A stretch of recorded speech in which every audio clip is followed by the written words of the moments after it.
Welcome to a new way to market in 2024. This is going to be a whole new world of marketing, business, really business development as we step into 2024. And that's one thing we really wanted to make sure we were chatting with you about today because honestly, as female entrepreneurs, there's a lot that's going on in the world of business. So we want to make sure that you're set up really to make 2024 your best year ever. And to do that, it takes understanding that there's a new marketing method that's coming out that no one's really talking about. So, to do that, let me quickly introduce myself. If we have not met before, welcome. My name is Chef Katrina. I'm one of the co-founders and co-creators of the Truth Bomb Academy, and I love working with women, showing them simple processes to building a business. I think so many times we get overwhelmed with technology, all the different software tools that are available to us. And while I don't know all the tools that are out there, I do know a good chunk of them because I've been teaching and training online marketing for like the last 15 years. So I'm always looking for ways that make life easier for women. So I know we've got enough on our plate. Let's have some fun while building our business. Let's have some fun. Yes. Yes. And for me, my name is Heidi Muma, and I love to help women actually realize profit in their business. So often I hear about women, it's like you're in business and it doesn't matter what you're making. You could be making $2,000, $10,000, $20,000 a month, but they're actually still feeding their business because we're talking about, oh, I want to grow my business. I want to scale my business. I want to and all this stuff. And it's like, when do you actually realize profit?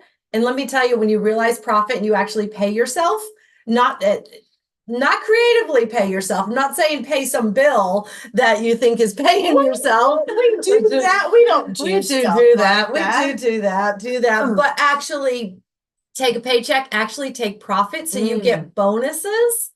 It's really fun. So that for me is fun in business, is how helping women to actually realize profit and to be while they're scaling their business. You don't have to sacrifice and constantly feed your business to scale your business. So when do we stop feeding our business, right? Like when do we actually have the opportunity to like start taking profit? That I guess is the big question. Every like, time you make a sale.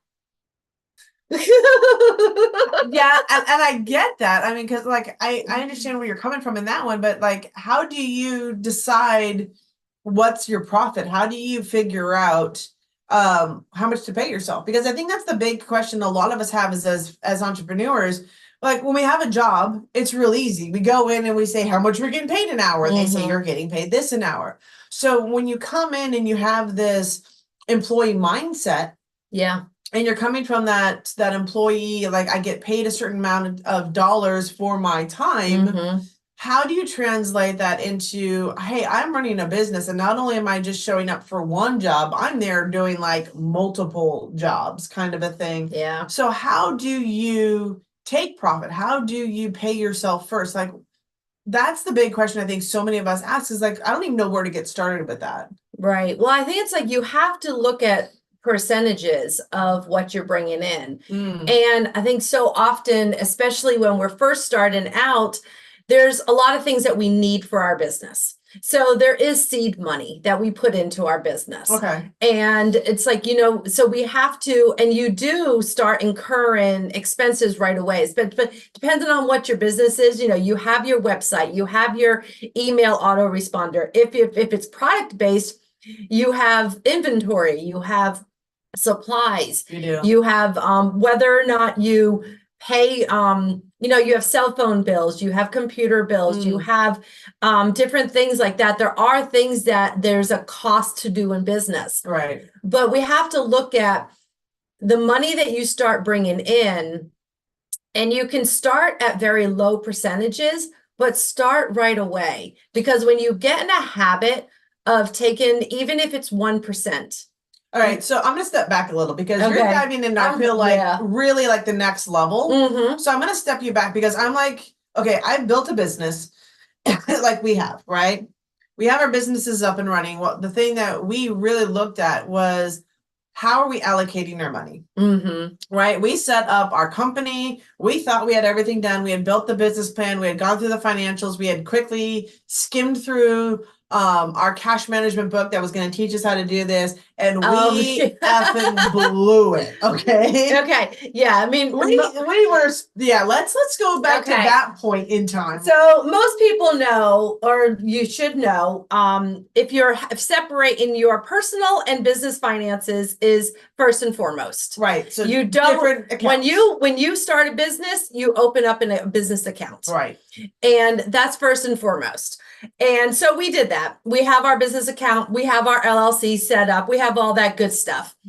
And all of the income is going into one account. So when we learned more about cash management, we automatically opened up a couple of different accounts. Right. We opened up 5 accounts. We did. And it's like, I know before you start freaking out, I was like, holy crap, business accounts are expensive. Let's talk about profit first, because that really is the catalyst. And I don't want to like just step over that, because that is the cash management system that we really started to work on for us. Yeah. Because that is like, we've got to give credit where credit is due, right? Like we didn't come up with this out of thin air. We learned it. We're still learning. We're still diving into it deeper. We're still seeking out more training on how to use it to the most effectiveness, especially with different types of businesses. Right, right. But opening up, like, so they recommend it's like you have 5 bank accounts to start with.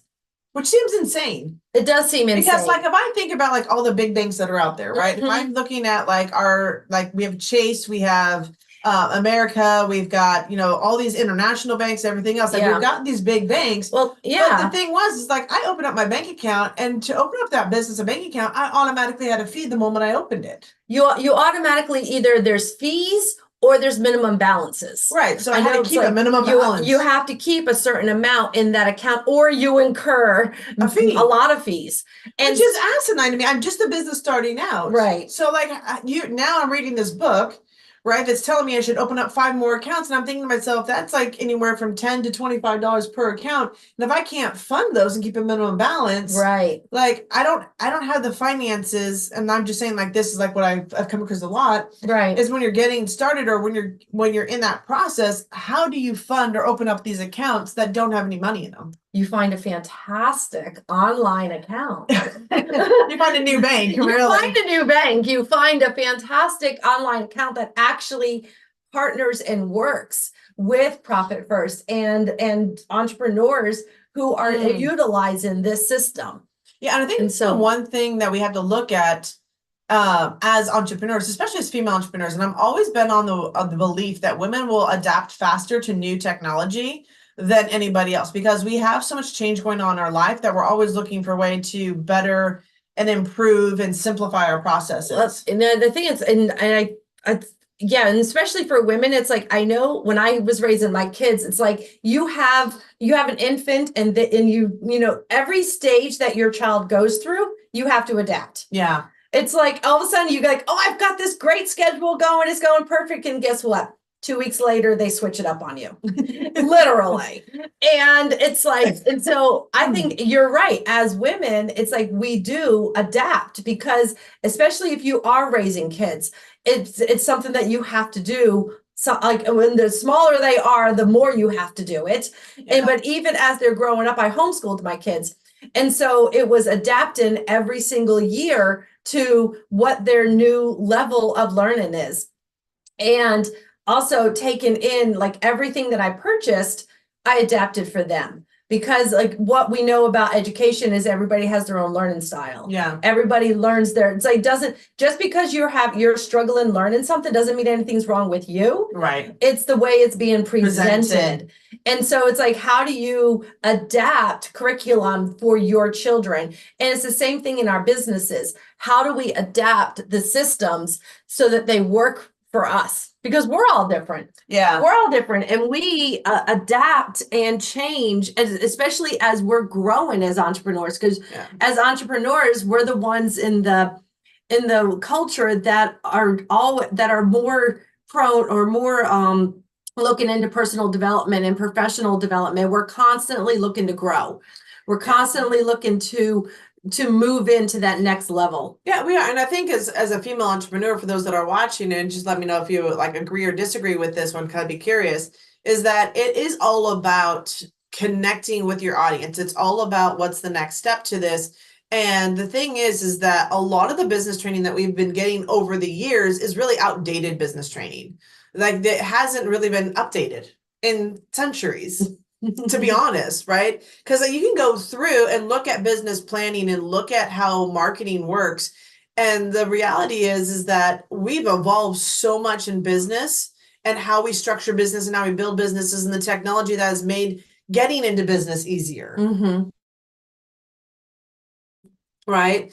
And then how do you take that knowledge and apply it into your business? Because I think one of the reasons we talk about we're always feeling like we're behind on everything is because technology changes, but we're stuck in a past. We're given a past training that doesn't allow us to move into the new tools and systems that are available to us. So I have a question. Yeah. The foundational business training that we've been taught for centuries, right? Is it outdated, or do we just need to figure out how to adapt it to how we've grown and changed? And so it's not like we don't need the foundational training works. It's not broken. It's not broken. Right. But as we as human beings have grown and developed and changed because of what we've learned from those that we've learned from. And it's like, and we take what we learn from them, we adapt it, we improve it, and as we're growing, we're also adapting and improving it. Right. So that foundational education, just like the curriculum I used for my kids, I'm not changing it. I didn't change it. 2 + 2 still equals 4. No matter how you try and flip it around, it still equals 4. Yeah. But the foundational business training, it works, but how do we adapt it? How do we tweak it? So that it's growing, like it's growing as we're growing, or as how we use it grows. And it's such a great question, because it really is the information outdated, or is it just not evolved? And I know that when we looked at what we were doing with Truth Bomb Academy, and the one thing that we really recognized was that women were really struggling more with the information than anybody else. Like we were doing our research, we found out like 43% of women were experiencing burnout and overwhelm in business within a very short period of time. Women were recognizing that their level of energy and the ability to do all the things they needed to do, from family to work to business to all of that, they were being mentally and physically drained faster than our counterparts, the men. And so there was something to look at, is like, and I looked back at a lot of our teaching, because I've been taught by a lot of men around how to build a business, right? That there's a certain structure, there's a certain methodology to it, just go out and sell more.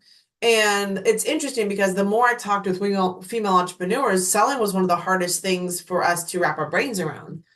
But it was actually the easiest thing for us to do. Yeah. If we were in a normal conversation that felt natural, that we felt like we could share something, and it was like, yeah, I want in on that, right?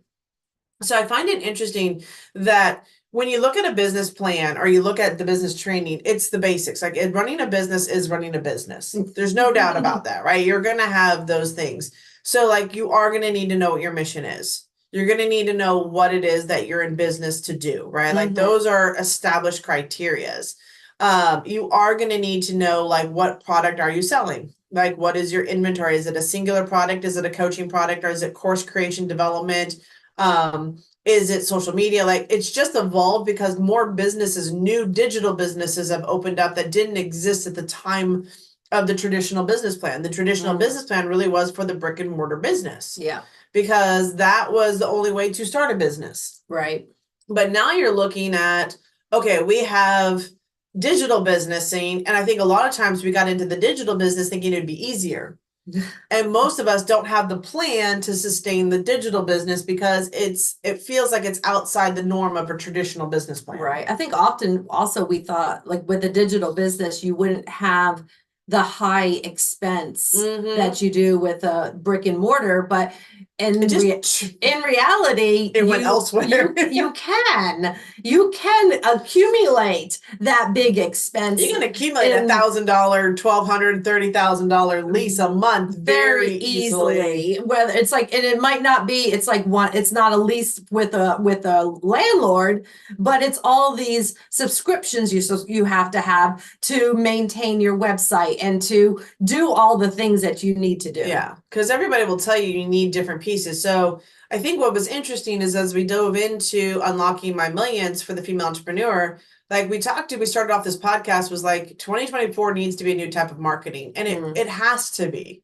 honestly, because we've been so inundated with this get sales, get leads. And I always asked, even over the last 10 years, why do we keep calling it get them a lead? It's actually build a relationship with the customer. Yeah. It is relationship marketing. And I know we've thrown around words over the years like permission-based marketing, getting permission to email you, getting permission to market to you. Like it is a permission base. But we always used the same language that everybody was a lead in a sale. Yeah. So we always talked about lead generation, sales as if they're like a separate entity from the person you're actually wanting to bring in, right? It's like we put up that wall and the barrier. And I think for women, the more we talked about that, I think it was harder for us, at least for me, to just chase a lead in a sale. I actually wanted to make sure that what I was doing was hitting home with every person, which is also a good thing and a bad thing, because when you're so invested in every person that signs up and you want what's best for them, you have to also let go, because not everybody's going to do what you think they're going to do. There's going to be people that buy stuff that don't do anything with the training, that had a lot of potential, but have different blocks around what's keeping them from taking that training and doing what they need to do, right? The question I always asked is, why is only 20% of people that are taking these courses and trainings actually going through it? So like, you'll find as somebody that sells products and services, you might have 100 people coming in and be on your email list, but only 20% of buying, right? And of that 25%, only like 5% will continue to buy from you. Right. So like it gets smaller and smaller in percentages. And this is the evolution of just what it means to be in business. And if you go into business thinking that every lead is going to turn into a sale and that every sale is going to turn into a reoccurring sale, that's, I think, where we haven't really gotten into that conversation, right? That not everyone's going to be your ideal customer. Some people will buy from you, but they won't buy anything else. Right? So then you have to look at your business model. Are you a business model that is a one and done? Do you want to just sell something once, have that be the end of the conversation, and then that you're done with it, right? And the thing about a one and done business is that you will always be going after lead generation. Like you will be in the loop of, my business literally every single day is to ensure that I'm running an ad or I'm doing something that continuously rebuilds and just repurposes that, because there's nothing next for them. And for me, that felt like it was a waste of time and effort to put that much energy in and do a one and done. I feel like you're missing out on the whole rest of the boat. There's no residual income. There's no residual income there. It's constant work. And it's constant work. So it's like, as a female entrepreneur, they talk about all these different ways that we can build these businesses. I think I went through and they're like, you can be a copy editor. You can learn how to set up and write emails. You can, like, the quickest ways for women to work from home and build a business. And a lot of it is office work, to be honest. A lot of it is the office work. But like, if we go back to, what it is that women are doing in business, I have my idea. I have the business I'm in. Are you a one and done business? That's the question I always ask. Or do you have an ascension process? We talk about that as like the most valuable product. Yep. So there is a product development inside of here. What is it you're going to sell? And then from there, inside the traditional business structure, we do have who's on your team. So what does it look like to build an internal team? Right? Like, who are you going to need that's going to help and support you? Yeah. Right. So, and an internal team could be both people that you're hiring. It could be family and friends. It could be your spiritual beliefs.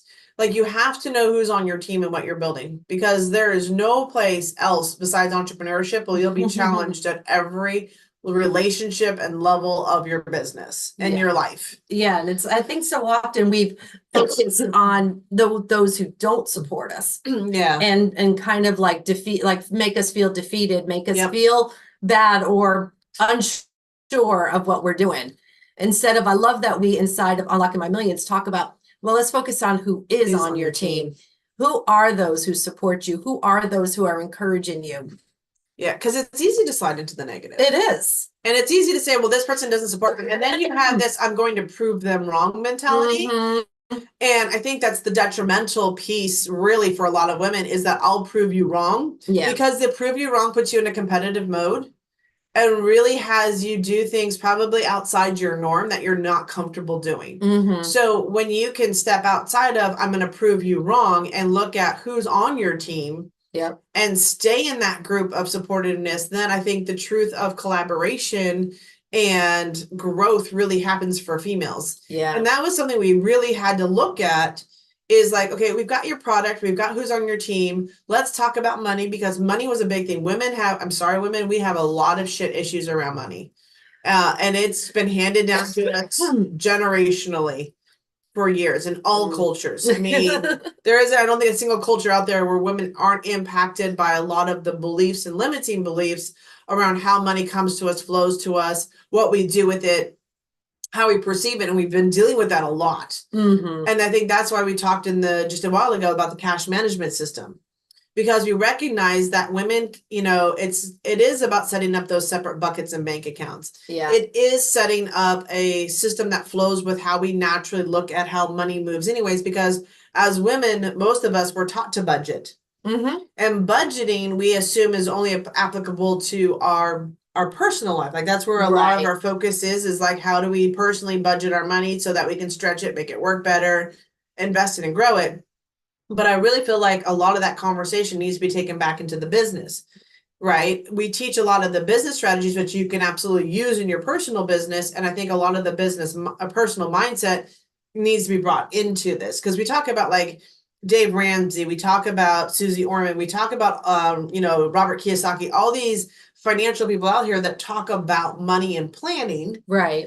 So how do you blend the two and really take the best of both worlds? Right. Because I know it's like from a lot of them, you hear about how to create the money, how to make the money. Right. And it's like, so then how do you manage the money? Right. And it's like, how do you not spend every dime to keep your business, your doors open and not feeding and not actually taking an income, or if you are taking an income because that's part of your overall operating expenses, you're actually not realizing that profit, right?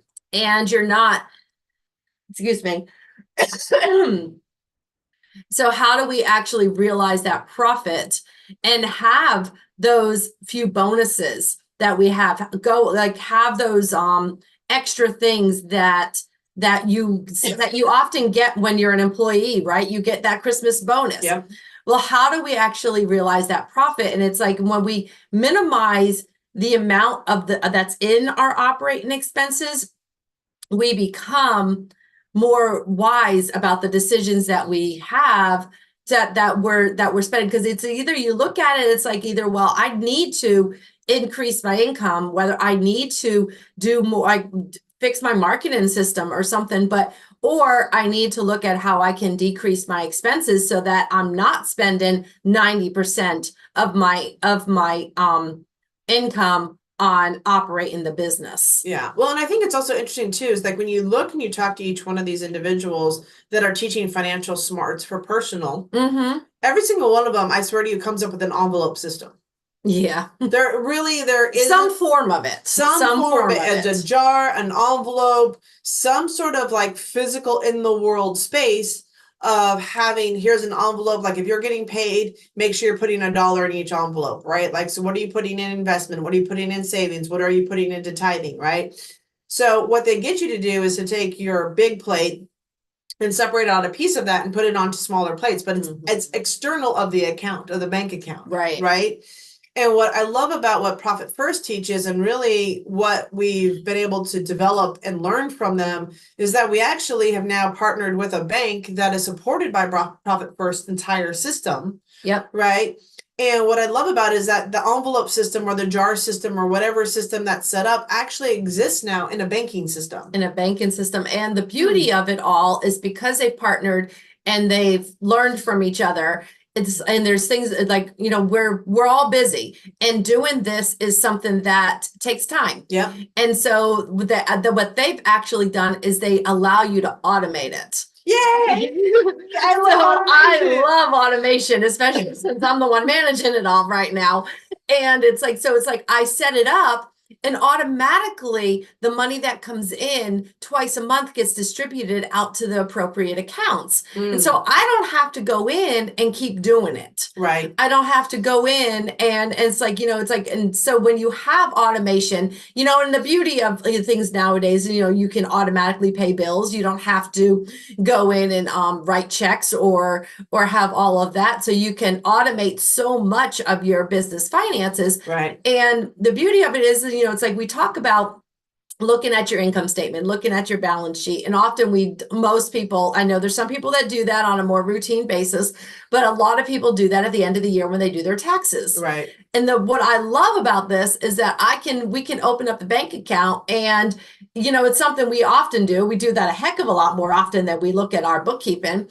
Yeah, that's true. I'll open my bank account just to see what I have in there for the business, right? Yeah. And you look at it, it's like, and you can see how the health of your business. Yeah. And you can see automatically, it's like, okay, we really do need to tweak this. We need to, you got like what's working, what's not working. Yeah. And I think that's the big piece of it. Yeah. Right. Like, okay, so typically all these business gurus out there, they're telling you exactly what you need to do. Mm-hmm. And it all works, right? And I just love the fact that there's now officially a bank out there, probably the first ever in history, where you're not required to carry a minimum balance. You can have a zero bank account balance, but open the account. You open the account and let it just sit there until you're ready, needed. Until you can fund it. Until you can fund it. Right. Until that first sale comes in and you can fund it, or if you've got to do that.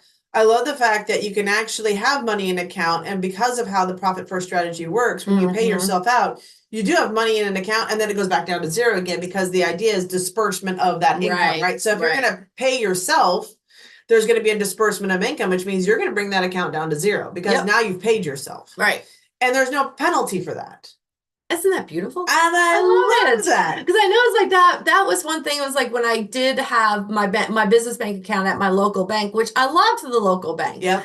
But I had to maintain a minimum balance. And so if I wanted a checking account and a savings account, it was like I had a minimum balance in each of them.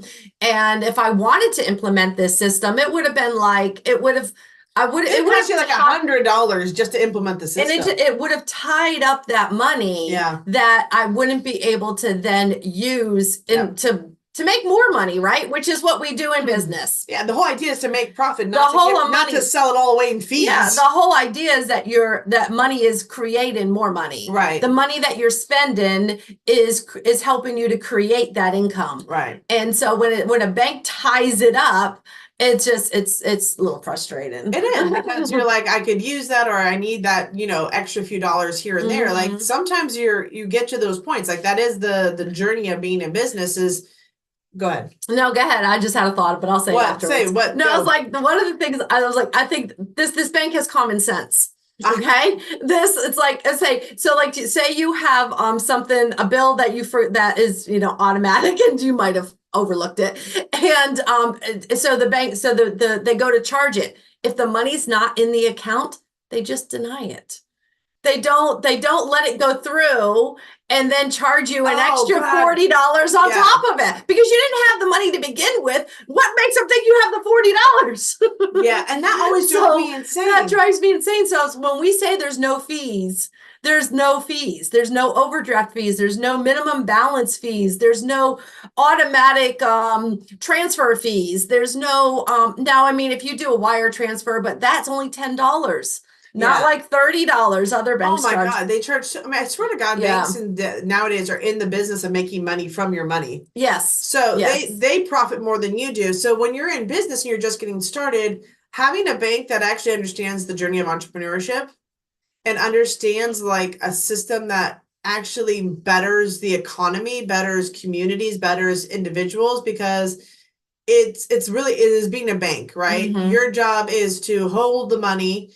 Help us as entrepreneurs without dinging us. Like, I cannot tell you. I remember one year I was having my accountant do my taxes, and the amount that I had paid in business fees was astronomical. Right. It was like, why? And I mean, yeah, it was like $300 to $400. I'm like, why am I paying so much in banking fees for like I am paying, and yeah, it's tax deductible, but it's tax deductible that I don't see that full money come back to me. Right.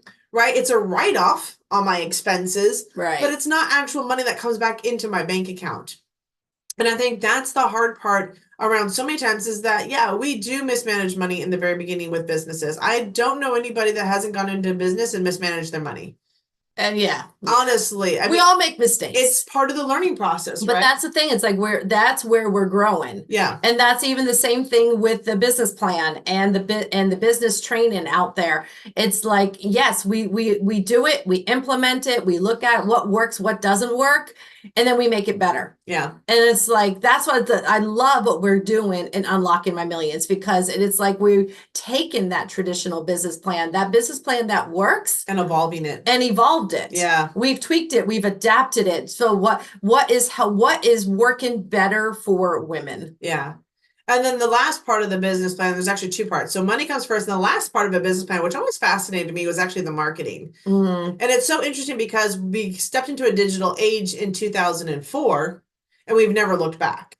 Yeah. Right. In 2020, really, I think solidified it. It was internet marketing, selling and buying stuff from the internet up until 2020 was still a hit or miss. Yeah. For a lot of us, because it was still in its infancy. We started in 2004.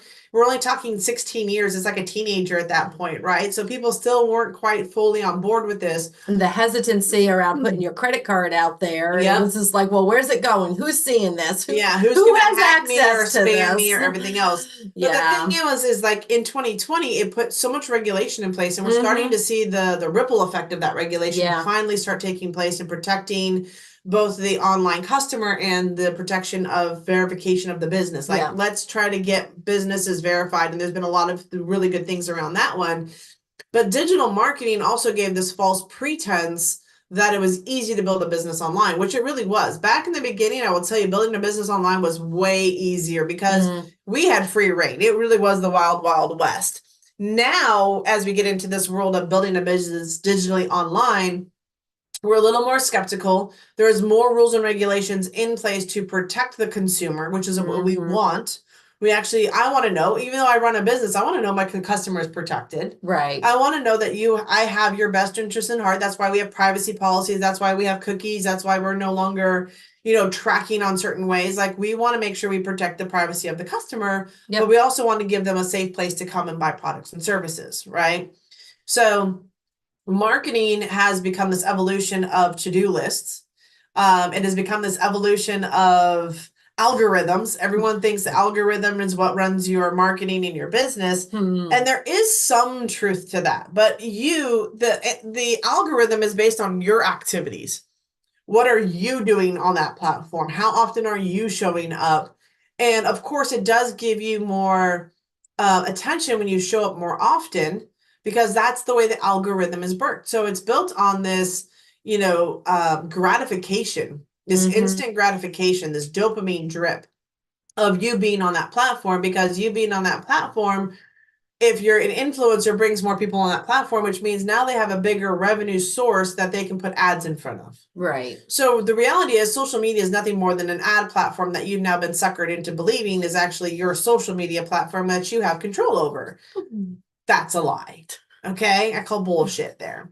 You're there because they need the eyeballs to justify their marketing efforts, just as a stockholder needs the company to justify their sales so that the stockholder still gets paid, right? You're now nothing more than a cog in the wheel trying to make sure that they can pay their investors the money they need to pay them through advertising. And they just built the biggest human data platform where they now know everything about you so they can market anything and everything to you. Like, that's what they built over the last 12 years, 16 years. Right. They built a data advertising platform.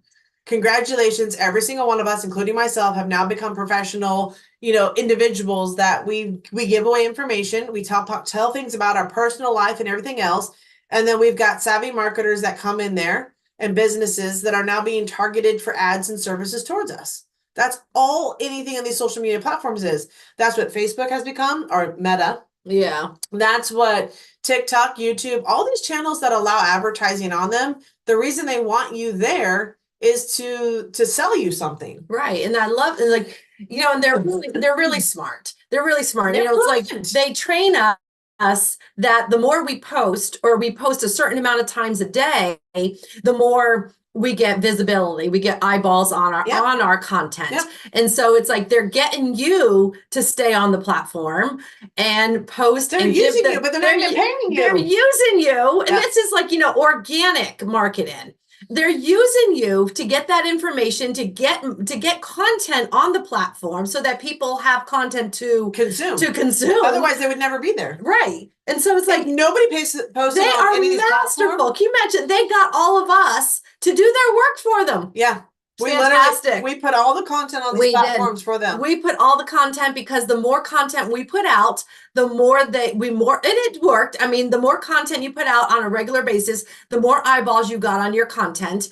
And it's like, so it worked, but at the same time, they're totally using you to build their platform. Yeah. And as a business, I mean, you want to be able to market your business the way you want to market it. Yeah. Right. You should have control of your marketing. What works for you. What works for you. And I think that was the big thing, is that we become jaded and suckered, and we've been brainwashed.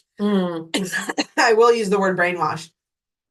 We've been brainwashed, and we've all done this with all these different techniques. Like, you can go and find a Instagram specialist. You can find a Pinterest specialist. You can find an X specialist.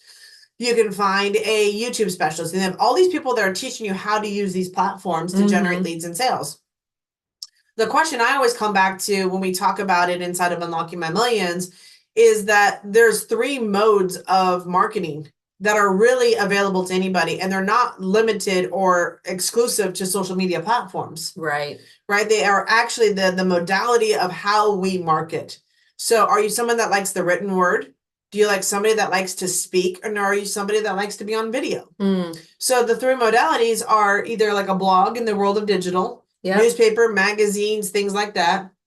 Even if you look at it, and I remember doing the research around this, even if you look at Facebook and X and all these, they're nothing more than a blog post. They're a website with constant content on it that everybody's been feeding. They have co-authors, they have all these people. So these websites are nothing more than other just enclosed websites where you're freely giving your information away from. Right.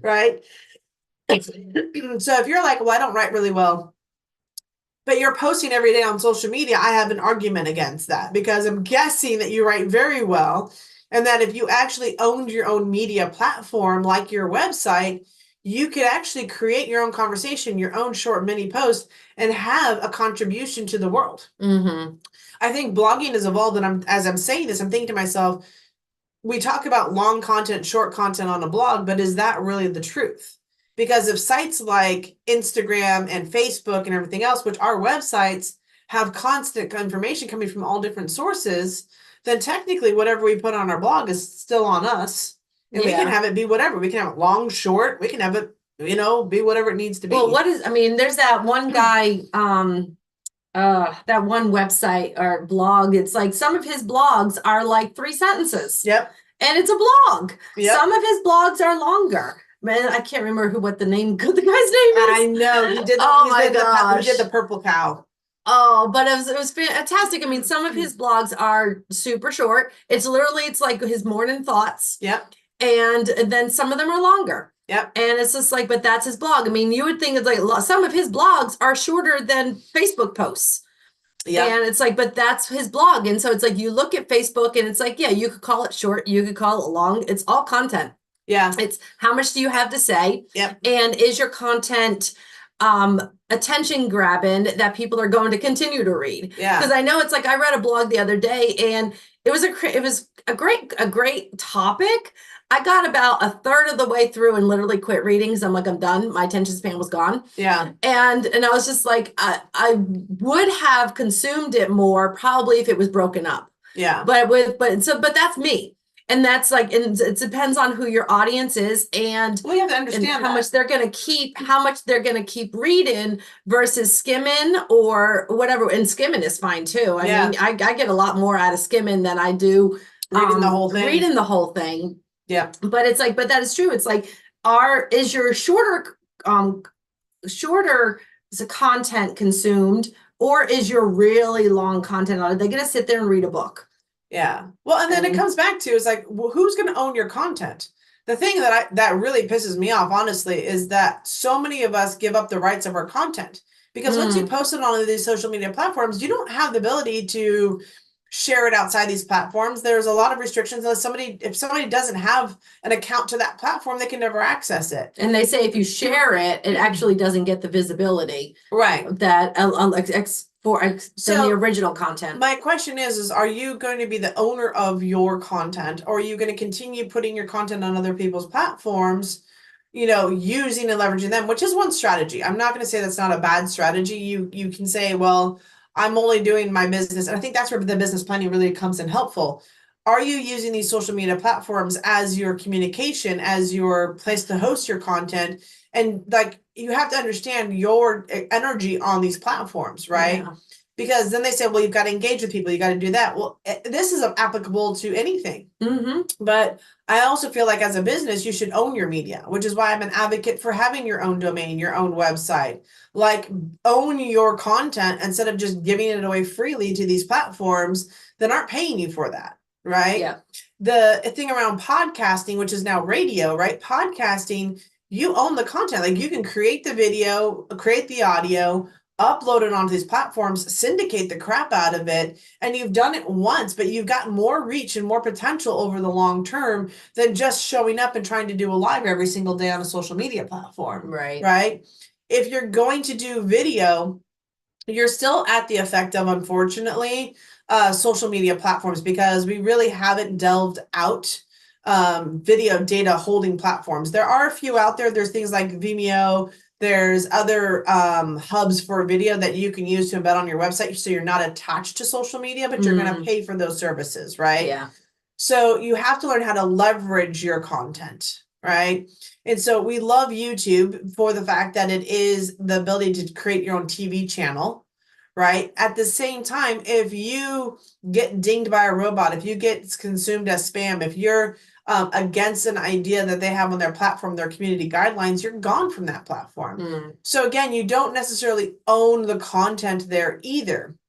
But if you did something like Vimeo, or there's a couple of other different like hosting platforms for your video, you've paid for that service to host it, but at least you're paying to have your content there. And even within that is its own community, right? So the question is that, are you left to believe in 2024 that the only way to market your business is to leverage social media platforms? Or have we here in just this conversation shown you the possibility that you can really own your content and actually grow faster, potentially even off these social media platforms, or understand how to use these media platforms to get that eyeballs and exposure, but still retain your, I guess, soul and your content for what you're creating for your business? Otherwise, I feel like what we've been taught around digital marketing is really one of the contributors to female burnout, because we're told we have to do everything else on top of what we already do in our own lives. That's where I've been at. I love it. So, like, is 2024 going to be a different year for you in your marketing? Only you can choose that. Are you somebody that's find yourself in the hellhole of doing the same thing over and over again and not enjoying your marketing? Maybe it's because you're doing it to please everybody else, but you're not actually doing it for your business and how you want to build your business, right? Maybe you're at a different point in your life. Like, I know for me, I always believed social media was great for building a business. I just never wanted to be there personally. I wasn't somebody that openly wanted to share my whole life with everybody. Yeah. But I love the idea of sharing businesses and actually helping people get to a better point. Yep. Right. So it's all on how you want to approach it. And there's no right or wrong way to approach it. At the end of the day, how you feel about your marketing, the relationships you're building. And I truly believe as we step into 2024 now, and as we move forward, the internet is going to change. It is evolving. It is more about building relationships, connections, putting out more than just spam and these different elements. And really, as a female business owner, what are you doing to protect your energy as you build your business? Are you enjoying the process? And do you recognize your plan to have both a cash management, a marketing system, and a mindset system literally in place to enhance and make better so that you can really build into this new era, new generation of marketing and business.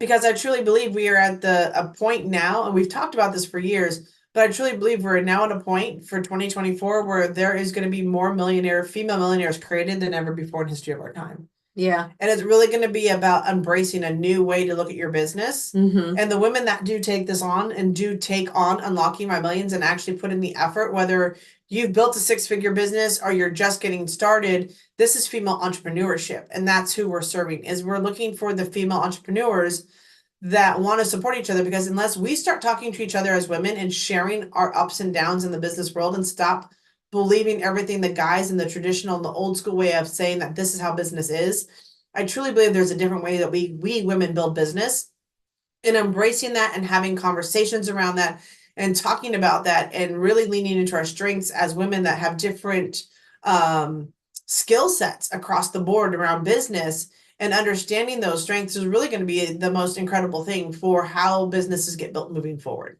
Yeah. You talk about it's like the females being creating more millionaires.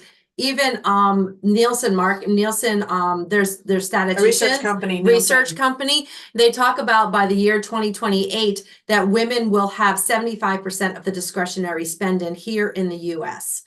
That's a shit ton of money. And that is, it's like if we're having that much of the discretionary spending, then we are massive influencers. We are massive influencers. And how much better of an influence if you're actually managing that cash in appropriate manner so that the cash isn't just going out faster than it's coming in, but you're actually using it effectively to have an impact on your community around you, on the people that are in your life.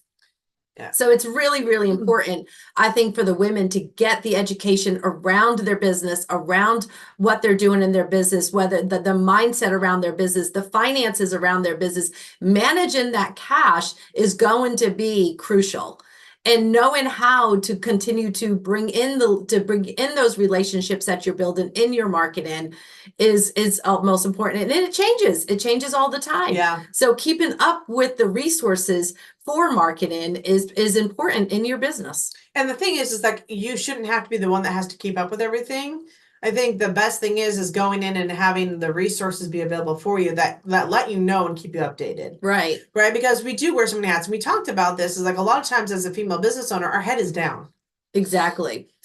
Our head is down. We're working on our business. So how do you know what's changing and what's updating, what's best for my business, and what's new and what's evolving, if you can't get your head up to even look at what new technology and training is out there that can actually help and support you? Yeah, and I love is like when we talk about relationships and we talk about how, it's like oftentimes in business, we've been taught about competition. Study your competition. And actually it was like, I thought this was fascinating because it was, I'll just say my daughter is like, they're looking into doing an event business, which is fantastic. And so she went and talked to somebody who she knows has been doing event planning for a long time.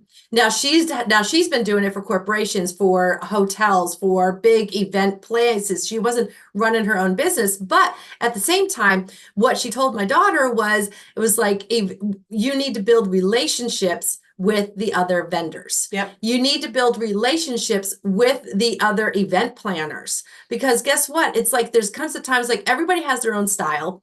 Everybody has their own personality. And it's like, no matter what you do, you're not going to be able to serve every single person out there.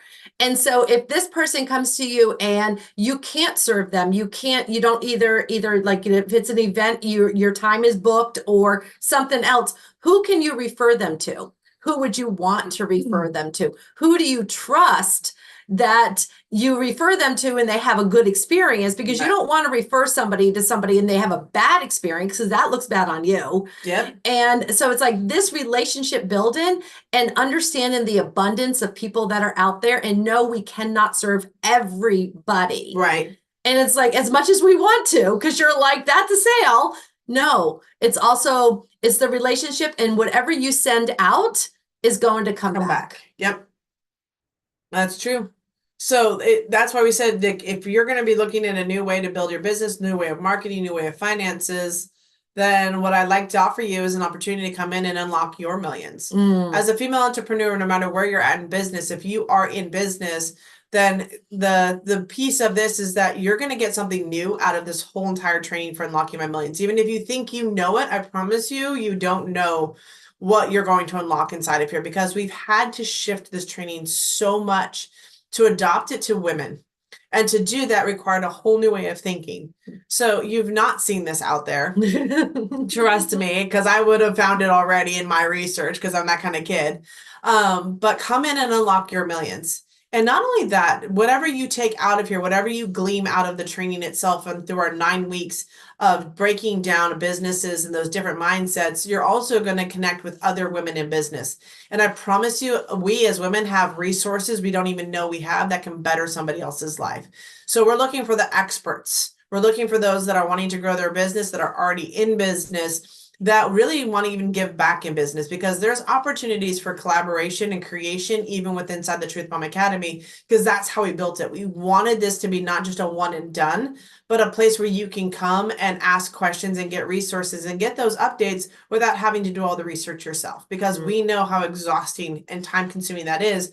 As you're building your own business, you're taking care of your clients, you're taking care of products and services, and there's only so much time you have on your plate. So why not be part of Truth Bomb Academy, where we can be your resource and your source for everything around being a female entrepreneur.